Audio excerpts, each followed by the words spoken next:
Hello, listener, and welcome. I am the Deep Voice Guy, and today I'll be reading to you part 3 of the Silence After Midnight series entitled Ashes in the Wind. The rain came hard the next day.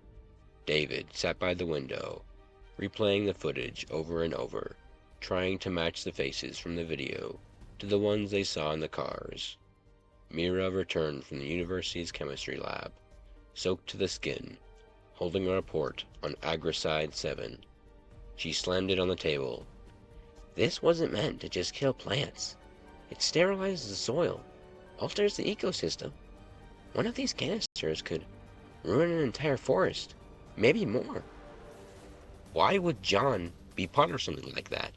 David asked. He's not evil, he's lost. Lincoln leaned forward. What if he didn't know at first?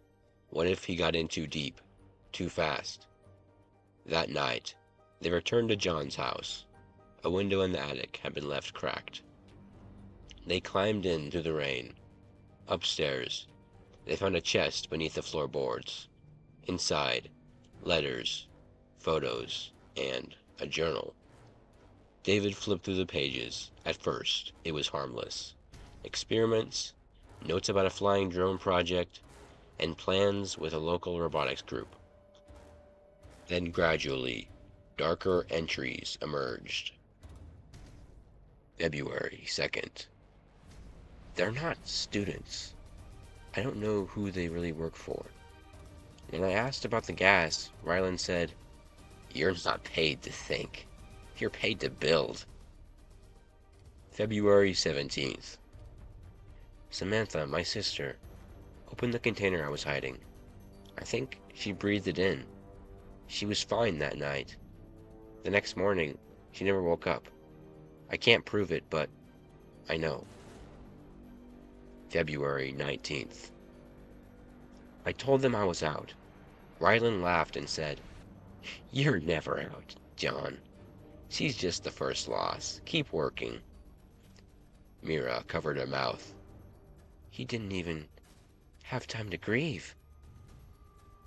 David whispered, "They killed her and called it a mistake."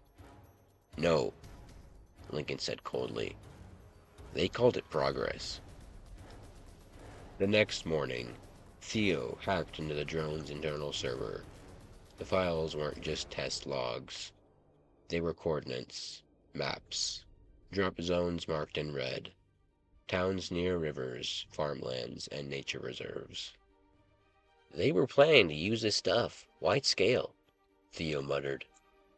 "They were testing fuel alternatives, sure, but with zero regard for what they destroyed."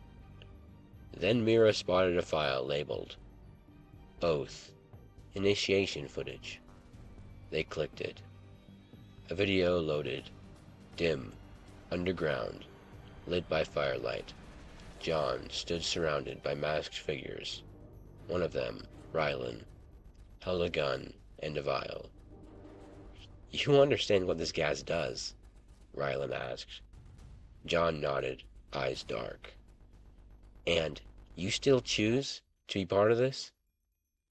"I have nothing left," John said, "so I may as well burn what's broken."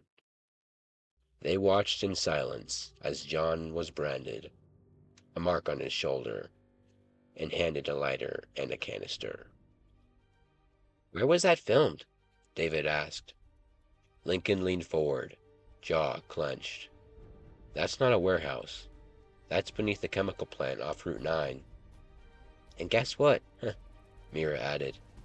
"That plant? It's supposed to be shut down." David stood, determination in his voice. "Then that's where we go next." Suddenly, the lights in the house went out. A voice echoed through the living room from a hidden speaker under the floor. "You've seen too much." A flashbang rolled in through the window.